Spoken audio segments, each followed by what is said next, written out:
Hi, today I'm going to tell you guys about the business communications in Argentina.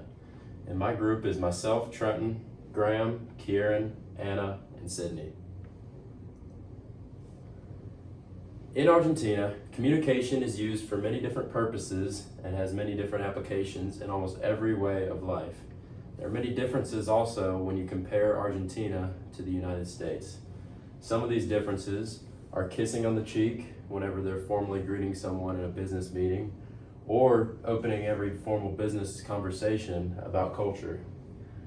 In this presentation, you'll learn the business style and expectations of those who are dealing with businessmen and women in Argentina. Also, you're going to learn the history of the Argentine economy and their languages.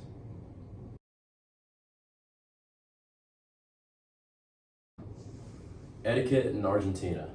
So first off, when doing a formal business meeting, you should expect the person you're meeting with in Argentina to size you up, and they do this as a common practice so they can get a feel for the person they're meeting with. Next, you should expect a kiss on the cheek or a handshake as a formal greeting, depending on the situation.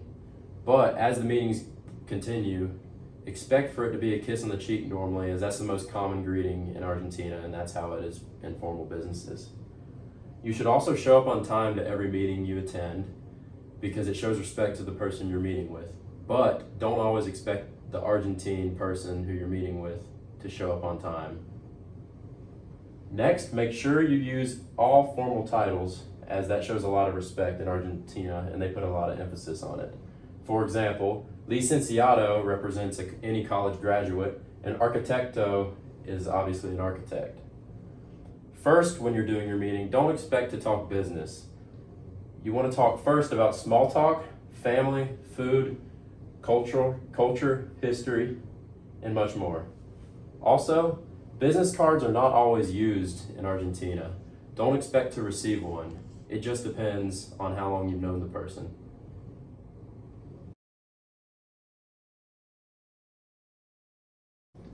Communication in Argentina. The official language in Argentina is Spanish, but there are also many other languages that are spoken by the people. And some Argentine people speak multiple languages, which is very different from most other countries. There are also common hand gestures in Argentina that are completely different. For example, you need to avoid using the peace sign, thumbs up, or pointing at anybody, as that can be seen as offensive, and that won't go well in formal meetings or any meetings in general. Also, usually eye contact is key. It shows respect to the person you're talking to. But in some instances, you may need to not use eye contact, as it's kind of intimidating to some. Also, the idea of personal space in Argentina is much different here in the United States.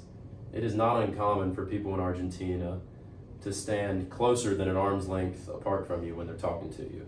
Don't take offense to it, it's just common practice. Also, if you are able to learn the gestures that are common in Argentina and implement them correctly, you will impress the person you're meeting with. Also, here are some languages that are commonly spoken in Argentina. Right here you see the blue, that is Spanish, that's the most common, but it's followed by English, Portuguese, Italian, Arabic, Bolivian, German, and Guarani. And all these are spoken by the people of Argentina in some way, shape, or form.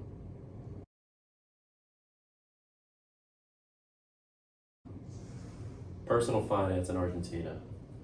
So first off, the monthly minimum wage in US dollars for Argentina is $70.83, which is not very much when put in comparison to the United States. But on the bright side in Argentina, they do have a lot of regulations on working conditions that ensure people aren't overworked or working in poor conditions for too long. Another practice that takes place in Argentina is many people work on the weekends for limited hours, but they're compensated extra for it usually. Also, for every 20 days you work, you get 1 day in paid time off mandated by the government, which adds up to over 20 per year, which is pretty good when you look at it in perspective to other countries. Also, they have good benefits for childbirth.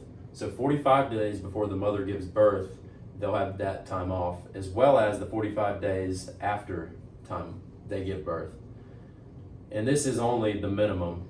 Some businesses can also give more, which is very good. Also, the retirement age for men is 65, but for women it's 60. Though women can choose to work till 65 if they'd like, and they'll get that extra 5 years worth in compensation for their retirement benefits.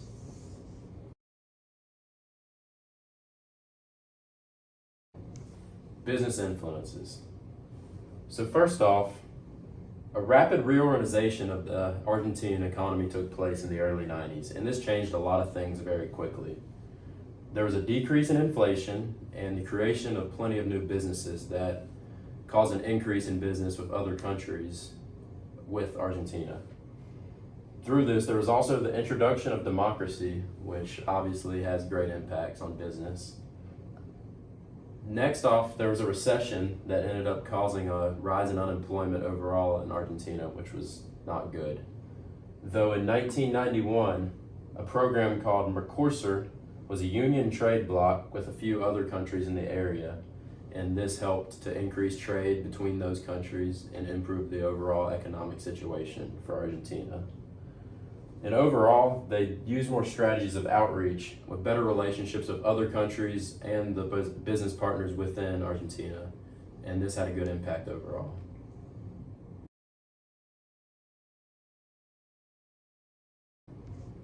Economy. So overall, Argentina has a pretty bad economic history, including a recent crash in 2018. And that crash decreased the peso value by 50% in 8 months, which was very negative overall for the country. But on the bright side, there's been yearly improvement since, which has helped the peso to regain value. But we all know what happened in 2020. COVID-19 had a massive impact on every country across the world, and it hit Argentina just the same.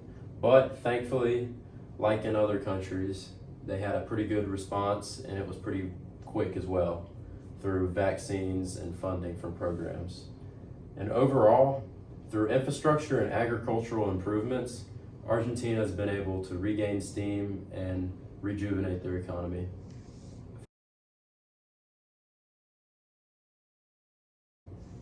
Conclusion. So in regards to business in Argentina, they take a similar approach to most other countries, but they have a different execution overall, and you can tell that through slight differences in the way they do business practices.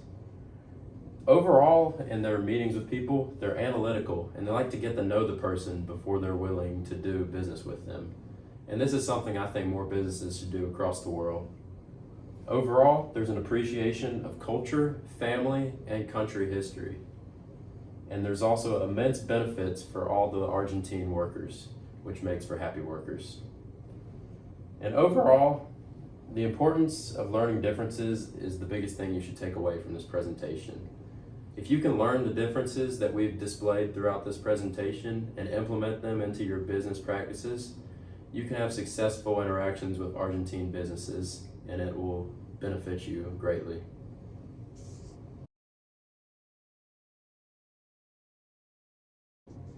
These are our references for the presentation, and I hope you've learned something from this and that you can use these to have success with your future business interactions with Argentina.